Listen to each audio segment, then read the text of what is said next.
maliwanag.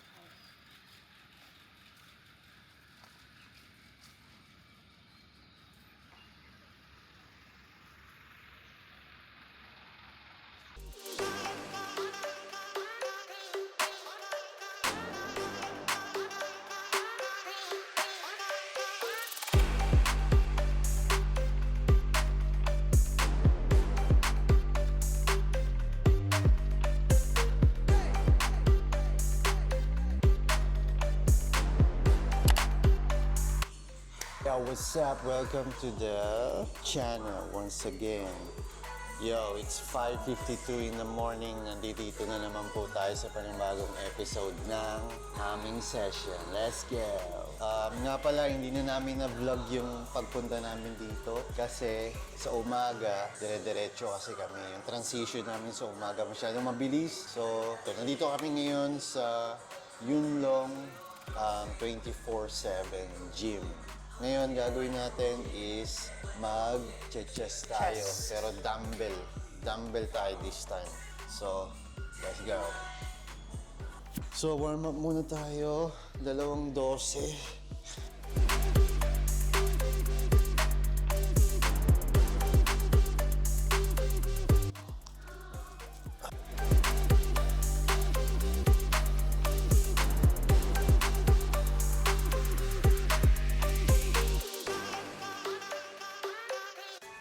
So, tapos na kami sa warm-up. Ngayon, sa sets na tayo. Let's go.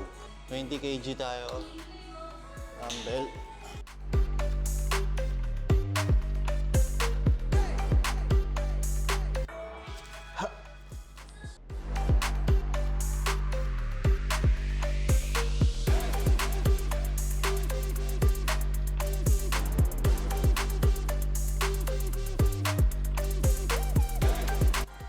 So,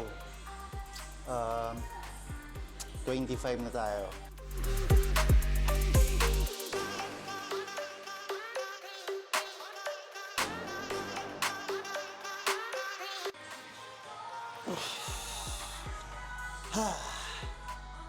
Ilang reps yun? 10.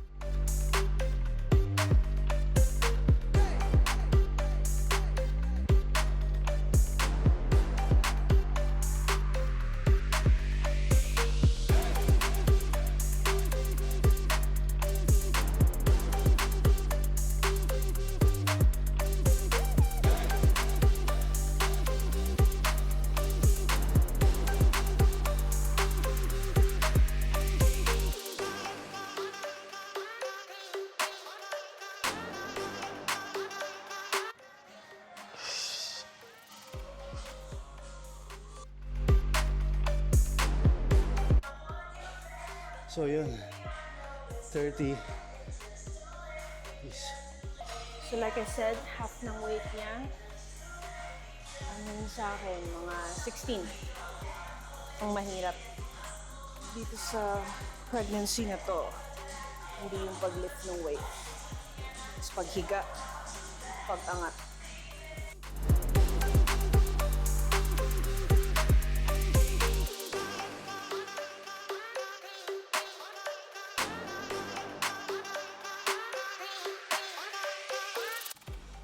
Pag gantong heavy sets na, ang ginagawa namin yun, hinahaba na namin yung rest namin.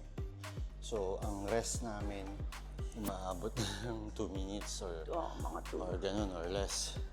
Kasi, kaya kailangan mong siyempre magpahinga para makabuhat uli ng mabigat. Oh!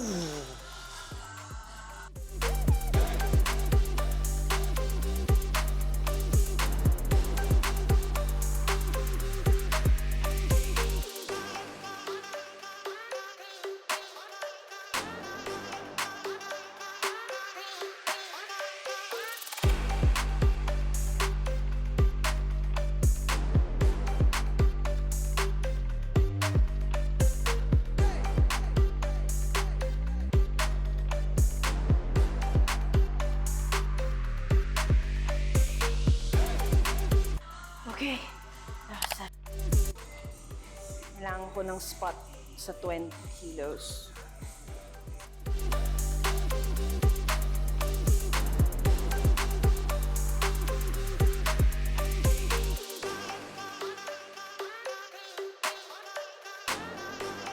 Hindi ako sanay ganitong umaga. Usually, alas evening 4 tayo kami nag-gym. gumising ng madaling araw. Ngayon, para makapag-shoot kami ng maayos kasi tingnan nyo naman walang tao. Kasi kapag Sabado, ginagawa namin, mag-shoot kami hapon na. Nag-gym kami hapon pagtapos. Kasi pag Sabado, half day ako sa work. Tapos si Bisis, wala siyang pasok. Ngayon, kapag Sabado namin ginagawa yung mga ganito, session namin, Daming tao. ang daming tao. Naalala niyo yung nag-vlog ako sa Causeway Bay na gusto namin itry na bagong gym? Sobrang daming tao dun. Nag-antay pa kami bago kami nakapag-workout sa mga stations. Yun nga lang, nasa stations ka na nga, ang dami pa ring tao.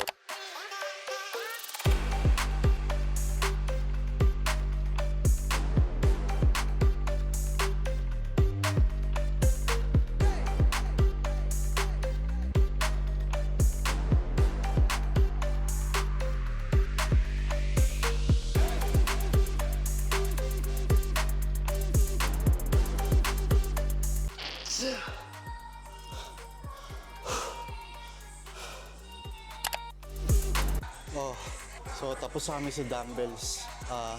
Next namin, plate loaded incline. Tirahin natin yung upper pecs natin. So ito, volume to. Higher reps. Siyempre, progressive overload pa rin.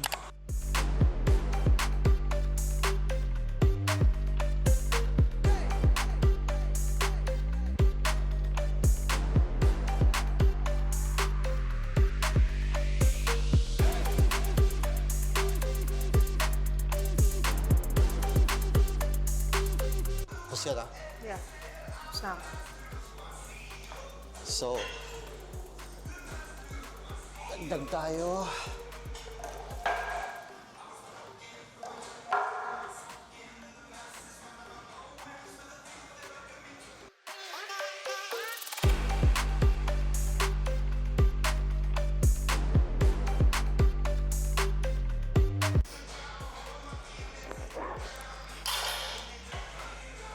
So, ngayon kasi, umaga, nagkape lang kami. Tapos, siguro, konting carbs. Peanut butter with bread. So, yung energy, hindi pa ganun ka-solid sa umaga. Pero, kung ako tatanungin, mas okay talaga mag-workout sa umaga kasi walang tao. Walang tao, yun yung kagandahan. Dire-diretso Sobrang lang yung walang tao. workout mo.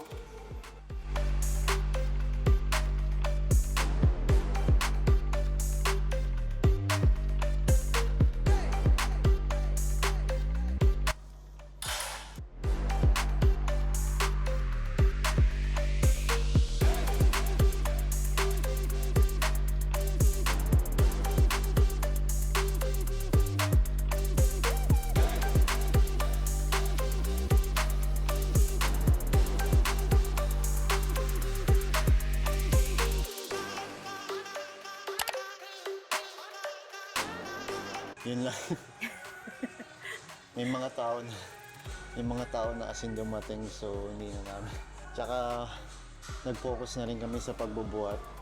So yung pag-film medyo na-less namin yung pag-film ngayon. Umaga-umaga, tapos yung fuel namin hindi pa sync tulad. Hindi pa optimize. Kasi nga, usually hapon kami nag-workout. Ngayon, umaga-umaga tayo nag-workout. 4 a.m. gumising tayo para makarating dito ng before 5. So I think overall, great workout din naman. Oo. Pag weekend, siguro okay siyang gawin. At siguro mas paghahandaan natin kasi yung pagpunta namin dito, paano namin pinuntahan to, tsaka ano yung kinakain namin bago kami mag-umpisa. Ipapakita namin sa inyo soon. Pero hindi pa ngayon kasi ano pa tayo, trial and error pa tayo. Maraming masyadong gawain, lalo na yung mga bata. Lalo si Riz, gumigising din ng maaga. So, hindi rin namin basta-basta pwedeng i-film kasi nga, nagmamorokolyo yun minsan. So, ngayon, tapos na kami mag-workout, kakain kami, breakfast. Pero, so far, so good. Okay yung workout sa umaga. Pero hapon ang pinaka-optimize ko. Ako mas gusto ko sa umaga. So, ano na ngayon, 7:32. Okay. So, ang nandito na lang. Baka next week, ayusin na natin yung vlog namin at mas papakita namin ng detalye sa inyo sobrang na-focus kami mag-workout. Kaya iniksiyan na lang namin yung filming, vlogging, iksiyan na lang namin. Tapos siguro next week mas ayusin natin yung setup tsaka yung schedules. Mas ayusin natin kasi yung schedule kinakapapa namin. Ngayon pa Siyempre, lang, tatlo anak natin. So, medyo complicated din, ha? Alam niyo yan. So hanggang dito na lang. Good morning.